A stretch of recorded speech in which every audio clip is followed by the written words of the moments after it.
So, Mark, we know you more as a business growth guru, so helping companies grow, helping them implement new business models. But today we seem to be turning that on its head a little bit, and we're talking about business exit. So what's so important about that? Well, every journey that you set out on, whether it be business or anything else, there is a logical end to that journey. So, essentially we grow our businesses, we spend our lives building them, we put our energies into them, we go through the phase where we start them up, we then go through all the growth, all the new ideas that are coming in, we face challenges all the way on the way. But then in every business there's a point where there's a conclusion to that, and we want to either hand the rewards of that to the next generation, or we want to take them out for our retirement, or we want to share them with our employees. But whatever it is a logical conclusion to that exercise. And shying away from that or pretending it doesn't exist is foolhardy in my view. And I was really conscious that some of the recent programs where I've done big growth programs with people have also ended in hugely successful exits for them.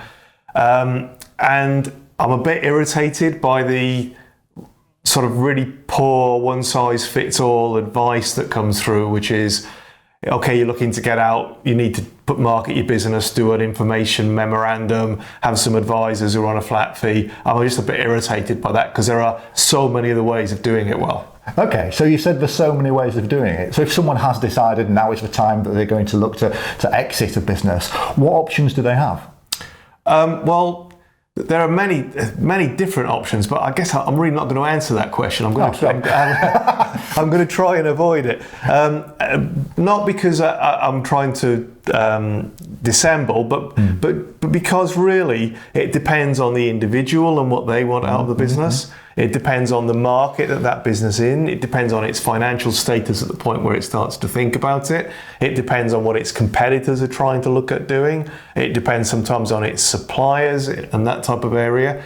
And particularly in a situation at the moment where there's so much change, so much potential uncertainty out in industry and in the market in general, there are an awful lot of opportunities hidden in that for people to make exits that aren't the conventional ones. Okay, well that's interesting, because if you ever speak to a business advisor, and I've spoken to plenty in my time, they'll always tell you that on the topic of business exit, you should be planning that right at the start of a business. It should be built into the DNA of what you're creating. Now, I don't think I've ever met a company who's actually done that successfully. So when should someone start planning their business exit? Well, they are right in that the academic answer is you should start planning your business exit at the point where you begin a business, and that tends to be focused around the areas of protecting your brand and intellectual property, which is absolutely true. Of course, yeah. But in reality, nobody plans their exit when they're setting out. First of all, they don't know if the idea is going to work. Secondly, they're consumed with doing everything themselves and trying to manage a new business or a growing business or a new role for them. And then they've got to go through the growth phases, and then they've got to get all the challenges, and there's all the employee issues and the day-to-day running of a company. So the reality is that nobody plans that exit from the beginning. And I think, therefore, we just have to start from the principle that nobody has, and then say, okay, when should you start? Well, again, the earlier you start your exit process, the more likely it is to be really, really, really lucrative. But again, reality is what reality is. Start when the time suits you. Okay, well, you're playing a little bit of politician here. Not really giving me a straight answer. Just give me an idea of timescale, though. So how far ahead should someone start planning this? Yeah, in true politician form, yes. I'll say I'll revert you to my previous answer. but no. All I can do is give you the example of the last 3 that I've been involved with. Okay. So I've been involved in 3 very different but very successful exits over the last few years. One was 6 months from the decision being made. One was 18 months from the decision being made, and another one was 12 months. So those time periods are there. I would say, though, that I'd been working with those companies for a period of time before the decision was made, in the growth phases, in that type of thing. So it helps when you know the industry, and it helps when you know the people, and it helps when you know the financial structure having had previous experience of it. So if that helps. Okay, yeah. So it's worthwhile having that period where you're working to create the opportunities to make a profitable business exit as such. Yeah, you need. Well, you need to say the earlier you build towards it, the better, and the longer you're prepared to spend over it, the better, because it can become more and more lucrative. And it's the same with any asset. You know, if you've got a forced sale of a house because you've got to move, or a forced sale of a car because it's broken down, you're going to get a lot less from it than if you move towards that way in a gradual, controlled, planned thing, and a business is no different. Okay, so we are in very interesting times at the moment with the economy. We're especially in interesting times with manufacturing and the economy. Are you seeing that we're going to have quite a period of high activity with business exits coming up? I think it's going to be remarkably high activity in business exit.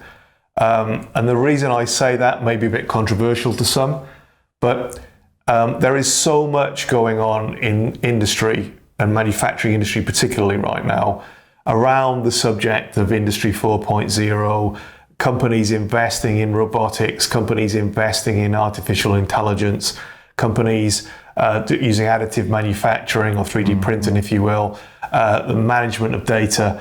There is so much going on in that arena and so much opportunity to radically change your business model that I think in a few years' time, the landscape will look like companies that have done that and moved forward and changed their business model using those tools, and people who haven't. But it's also fair to say that the decision point right now of, am I going to invest all my time, all my energy, some money in following that route? Some people will legitimately say, no, the time is for me to hand over and let somebody else do so that's that. going to be very much like they're just starting again with the business in some instances. Exactly. Yeah. But I really do think that for manufacturers right now, you either get on that bandwagon and you start following it and you start altering your business model, or probably finding some form of very lucrative exit is a sensible choice, because being stuck in the middle and doing nothing is likely to leave you with a much less lucrative exit some way down the line when you're perceived as being a very, very old-fashioned or traditional manufacturer. Yeah, very much so. So to wrap up then, you've got a lot of experience in this. You've led a few various different companies through business exit strategies. So if you were speaking to somebody today who was looking to plan their business exit, is there one key piece of advice that you'd give? Generally speaking, it's to think outside the box. Okay. There is a really well-trodden conventional route of going to an advisor who operate on a fee basis, of creating an information memorandum, which nobody believes anyway, of taking it out to the market to see who's, and trying to get competing bids in. In my experience, there are a lot better ways of creating the outcome that you want, whether it be a financial outcome, whether it be the future of the business, whether it be looking after your employees, whatever the outcome you want is, not to explore all the many options and go straight to a route simply because it's the one written in the textbooks and where the advisors make all their money, I think is foolish. So yeah, think outside the box. Yeah, because sometimes there can be some quite unusual routes or unusual options. Well, they're not necessarily that unusual, but they do require a viewpoint that is genuinely impartial and genuinely looking at it from the point of view of the well-being and the goals of the stakeholders involved in it. And that's an unusual skill set to come across. That's brilliant. Well, thank you very much, Mark. Thank you, Dave.